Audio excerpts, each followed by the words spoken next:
Welcome to another episode of The Brand Called You, a podcast and podcast show that brings you leadership lessons, knowledge, experience, and wisdom from thousands of successful individuals from around the world.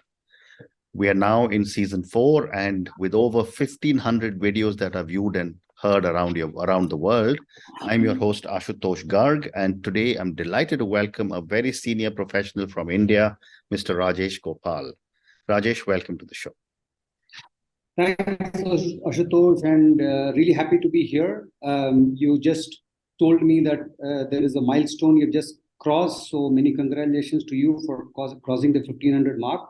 Thank I you. think that's a fantastic achievement. Yeah. Thank you. Thank you very much. Rajesh is the co-founder of Self Achievers. He's a business strategy consultant and he's a micro-learning evangelist. Rajesh is creating a talent pool of entrepreneurs. He's also a business advisor and a brand strategy consultant. And today we'll talk to Rajesh about creating a talent pool and about startups. So Rajesh, before we get into discussion on entrepreneurs, tell me quickly about your own journey. Okay. So I think it's been an absolutely fantastic journey of multiple experiences. Mm-hmm. When I look back on the 25 odd years that have gone by, I think one thing that's been common in all these years is the urge to seek variety. That's how I started with with capital equipment in Thermax and moved to consumer durables with Titan in Bihar, and then jewelry with Tanishq in Mumbai and the West, and followed by telecom and broadband with Reliance and Focom, and then decided to take a plunge into the entrepreneurial world, if you will. Started working with a startup called Meritrack in the skill assessment space, which I had absolutely no clue of. Further on, moved to education consulting, business and brand consulting, and most recently in the learning and development space. So I think while the common thread pretty much has been sales, marketing, and business development, if you look at it from the T model that people talk of, I think that's been the vertical pillar. I think across the horizontal, there have obviously been a plethora of industries and experiences and a mix of large and small organizations. So I think it's been absolutely a fantastic year. And then you decided to start working on creating a talent pool of entrepreneurs. Tell me a little bit about this initiative and what was the motivation to do it? Okay, so that was actually started, largely because of my most recent assignment as the president of a edtech firm based out of Singapore called Corporate Gurupool, which was in the experiential learning space. And we started working with school kids. We were also working with university students. And somewhere, my co-founder and I figured that entrepreneurship is right now a big wave. And we said, how do we go about helping the school children translate their ideas into a side hustle at least. So this whole initiative that we are working on under the Self Achievers banner is a boot camp in entrepreneurship for school children. Typically an 8 to 15 day kind of a boot camp, which is really helping these students to, as I said, convert a idea into reality. So that's really what I'm doing. The other thing that I'm also doing connected to entrepreneurship is I consult with the local chapter of TIE, which is the Indus Entrepreneurs. And in fact, it's exactly about a year that I started engaging with them, where I'm driving a good to great transformation initiative on how does TIE become more relevant to the entrepreneurial community of today. Very interesting. So those are the two initiatives that we are. So that good to great essentially is about how do we reposition this chapter of TIE to make it relevant to the current pool of entrepreneurs. How do we sense what is it that they are really looking for? How do we ensure that value is delivered to them through the various programs that TIE does? And in that process, how does TIE itself kind of move up to the next level of operations? So, in your current role as co-founder of Self Achievers, you speak about employability enhancement, consulting, and experiential learning. Help me understand how you are achieving these, and please give an example. Sure. So the employability enhancement side of things actually is a reference to something that I did in the past, which is, when I actually put together what at that point of time was India's first employability certification skill assessment program, pretty much like the GRE GMAT, where the focus was on enabling those students from the not so privileged colleges who don't get the exposure and the recruitment opportunities to actually get interviewed by top organizations purely on the basis of their employability quotient, and not just their university marks and all that. So the idea in that sense was to bring transparency into that whole system, provide a merit-based, let's say, recruitment platform for students. Now, going forward, I mean, some of the other work that I've done, essentially, we are looking at what kind of skills do people need to have to actually become employable, because that's a moving target.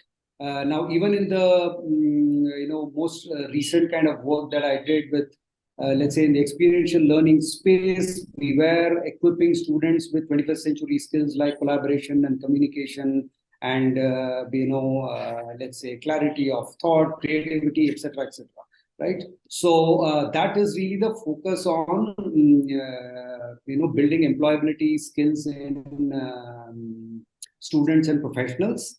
The experiential learning part of it, even in the boot camps that we are doing, are very, very, I mean, in the sense they are like workshops. So there is a lot of focus, not just on the theory part, but actually learning by doing, and which is something that I think the Indian education system is still trying to come to grips with. The national education policy does talk about focus on learning by doing, but I think that is still a long way to go. So there's a lot of stuff that keeps coming to people, largely based on theory, but then I think the crux of the whole thing is, can you really apply what you learn? Because as they say, I mean, you get respected for your knowledge, but you get paid for your skills. So that's the reality that we are trying to help students. Very interesting. So, with the EdTech company that you are part of, you're the co-founder of, I wanted to ask you, what are some of the challenges we face in education in our country today, and how are these being handled? Yeah, I think the big challenges in education largely are, I mean, if you look at the K-12 space, I think there is, of course, a challenge in terms of access. There's a challenge in terms of affordability. And then, it's also about how relevant whatever is being, the education, let's say the curriculum that is there, how really is it aligned to, the current expectations that the world has. And if you again look at, let's say, what happened during the COVID times, well, there was a lot written about how people were learning through, let's say, tablets and mobile phones and etc. But then some of the reports that have come subsequently have talked about the huge gaps in learning that are there. People have somewhere forgotten their basic math and and maybe math and English or whatever it is. Some of those basic things and skills have there is a huge gap. Right. So I think the big challenge in education, of course, is some of the things that I pointed out earlier. I think there is also, the other issue in terms of, let's say, do we really have the teachers? I think that's a big issue. I mean, if you look at the number of teachers to students, that ratio is really not healthy. And and in India, all of us know, I mean, we don't really kind of give teachers their due. The only country that I know where, let us say, teachers are celebrated right at the top of the employment pyramid happens to be Finland. But in a place like India, teachers are kind of taken for granted. So I think the other big challenge is, do we have all the right teachers? Third is, I think, on the curriculum, how well tuned it is to what is required for people to, as they step out into the big bad world. Project-based learning, I think, is the other thing that is not coming through. That's an opportunity area for which some of the startups are already working on. In fact, in my previous avatar, we were actually working with school students to help them solve problems in and around them using design thinking as a construct. And where we realized that fundamentally, Indian kids are super bright. They have lots of ideas, but then they struggle because, they are not able to convert that into something which is, which people at large will appreciate. So I think these are 3-4 broad challenges that the education system is facing. And given the size of the system, I mean, it's not surprising. I think there are some good moves that have already been taken. There are, of course, a lot of private enterprises we are trying to fix this. The government has actually tried to fix a lot of this through the NEP, where we have talked about, let's say, lateral entry, a differential, the whole, school system is kind of getting reorganized. Then there's a focus on AI. So some changes are coming through, but I think it's still working for. And what are the areas you are working on specifically? So in the education space, we are actually working in the entrepreneurship,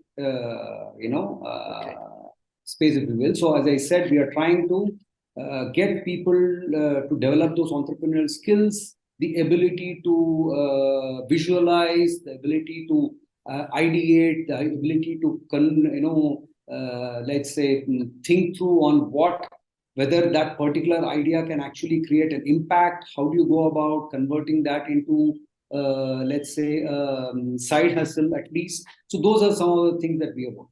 Very interesting. So let me now move to startups. You've supported a lot of startups. You, I'm sure, work with a lot of startups. You may have invested in many. So let me start by asking you the most basic question. What, in your opinion, are some of the important qualities a startup entrepreneur needs to have? Okay. While there is, of course, a typical list, but I'll kind of flip that a bit. I think the first important thing that startup founders need to have, I think, is a lot of humility. Mm-hmm. There is, of course, the usual things about having a vision. They have to be a little mad, because there'll be a lot of people who will come and tell them what will work, what will not work. But I think there has to be that, that passion for what they are doing. So that's an important quality. There is, of course, the need for focus. And staying true to the games, then being persistent. And I think the other important thing which I've learned over the years is, can you really get the right people on the bus? Right? What, in your opinion, are the reasons startups fail? Okay. I think couple of things I kind of cover. I think let me kind of dwell on that a little bit. I think the important thing is an understanding of what is the fundamental problem that the customer is actually facing, right? Mm-hmm. I've often found startups so enamored by the technology, the solution that they are actually putting together, they could somewhere forget the customer. So that's one of the typical conversations that I have with most startup guys, saying, hey, look, what is the problem you're trying to solve? And are you solving the right problem? I think, that's an important thing for startups to really focus on. The other thing I think which can make the difference between success and failure is the lack of a differentiated offering. Because at the end of the day, there will be a lot of people who will be doing stuff. So can you do it? As I say, can you do things a little differently compared to others? Because that is where, let us say, a customer will see value. In addition to that, in their growth journey, I think a lack of funding can actually impact, success or failure for startups. And beyond that, I think things about whether you have the right people with you. In fact, I'm right now actually advising an early stage startup in the social emotional learning space. And we have faced with the situation where between the say 4 co-founders, 3 of them actually have a strong background, let us say, in the domain, but they are just not cut out to be in the startup world because they've not been able to make the transition from a corporate role. So essentially, you really have to have fire in the belly when you are in a startup, because there's nobody going to come and kind of bail you out. You got to do the heavy lifting. And the challenge that the team is now facing is the 3 out of the co-founders actually the ones who are saying, okay, if business comes, we will deliver. And the question that I'm putting to them is, what's your operating plan looking like? And who's going to give you a check first, right? Before you deliver. So I think that's the other thing. So now there is a full rejigging that is happening in that startup. And, I think the co-founders are actually going to move out, and then they're going to probably look at other roles. So maybe they'll exit the system and a new team has to be put together. Right? So that's typical, in fact, something that I'm in the midst of right now as we speak. So when you talk funding, one of the questions that are often asked by startup founders is that should one bootstrap as long as possible, or should one raise money whenever it's available? What are your thoughts? Okay, no right or wrong here. I think it really depends on the outlook of the founding team. What is the size of the pie that they are running after? Now, that said, I've met with a bunch of founders who actually come with stars in the eyes, and they're saying, hey, look, I want to become a unicorn and I want to raise money and all of that. So that's one side of the story. But there are others who are saying, look, I'm wary of taking external funding because I lose control, which is the other reality that they have to deal with. So it's a little bit of a mixed bag there. My own take on that, I think, is that, and this is my personal experience also, I think customer-funded business are the best. And if you are able to get your business model aligned in a manner that you have enough traction for you, so that is by far the best. If somebody were to put a gun to my head and say, hey, look, what would you recommend? I think I would tell people, hey, look, maybe you should bootstrap as long as you can, right? Before it becomes inevitable for you to raise money, right? Because it's sometimes a little frustrating when you look at founders who got these, there's the dream that they are nurturing, and then suddenly a lot of it gets punctured because you have a bunch of investors, and rightfully so, they have they're putting their money and they're going to get the exit so that they can pay their let's say, their LPs or whatever. So they're, the founders are pretty frustrated because they're saying, look, this is not the direction that we wanted to go or take the company in, right? So there is a lot of frustration that they deal with. So my take on it, bootstrap as long as you can. Okay. Okay. And my last question to you, and this is for the many people who will listen to us, based on your amazing journey, all your learnings, all your knowledge, what would you say are 3 lessons or 3 learnings you want our viewers and listeners to take away? Okay, so I'll talk to you about 3 that are top of mind. And I also realized that from every organization that I was a part of, there is at least one learning that I can very clearly articulate, right? So I'd like to do that as well. The first, of course, is what I've figured is, learning is essentially a journey and not a destination, and it gets maximized when you're outside your comfort zone. Just to give you an example, I went back to a formal campus environment in my 45th year, simply because I thought there was a lot of clutter and baggage in my head. And I want to get rid of all of that. So I said, let me go back to a school. Let me unlearn a lot of stuff that I have in my head so that I can be fresh. And I kind of retool and reboot myself for the next, let's say, phase.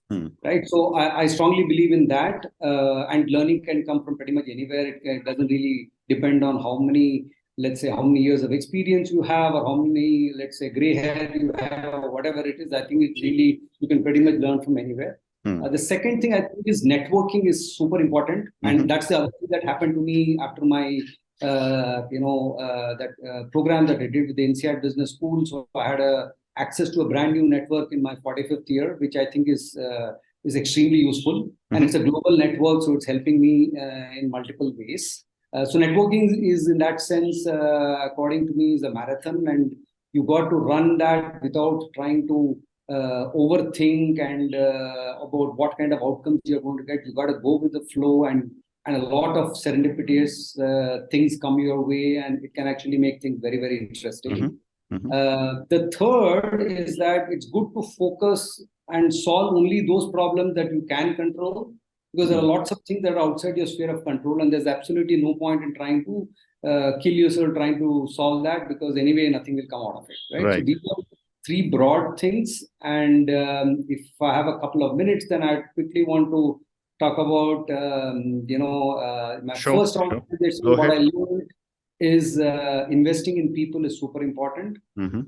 From my second organization, what I learned is put people outside their comfort zone and their learning will be maximized. Mm-hmm. Because I remember I was asked where I would like to be posted, and I said the south of India, and they put me in Patna.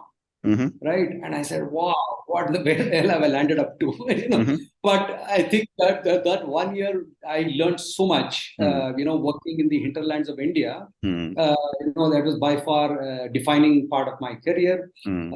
In the third stint, what I picked up is that if you really put your shoulder to the wheel, then it is possible to affect a turnaround. Mm-hmm. And this is because I was part of the turnaround team at Tanishq. Tanishq was bleeding at the time when we all got in, and we turned it around, and now it's by far the money spinner for the Titan company. And then in my fourth stint, what I learned is what we call as saturation of resources. This was a typical strategy that the company used to use, which is when you got to get things done, just give it everything that you have, right? And beyond that, of course, all the startup or those kind of assignments that I've been part of, each of them has been full of love. So that's essentially wonderful. And on that note, Rajesh, thank you so much for speaking to me. Thank you for your 3 lessons. Learning is a journey and not a destination. Networking is very important, and focus and solve problems that you can control. Thank you so much for speaking to me. Thank you for talking to me about your own journey, about all the work you're doing to create a talent pool of entrepreneurs. And thank you also for speaking to me about startups. Thank you again, and good luck. Thank you, Ashutosh. It was a pleasure. A great way to begin the morning. I wish you the very best for the next maybe 3,000 episodes. Thank you. Thank you very much. Thank you for listening to the Brand Called You videocast and podcast, a platform that brings you knowledge, experience, and wisdom of hundreds of successful individuals from around the world. Do visit our website www.tbcy.in to watch and listen to the stories of many more individuals. You can also follow us on YouTube, Facebook, Instagram, and Twitter. Just search for the Brand Called You.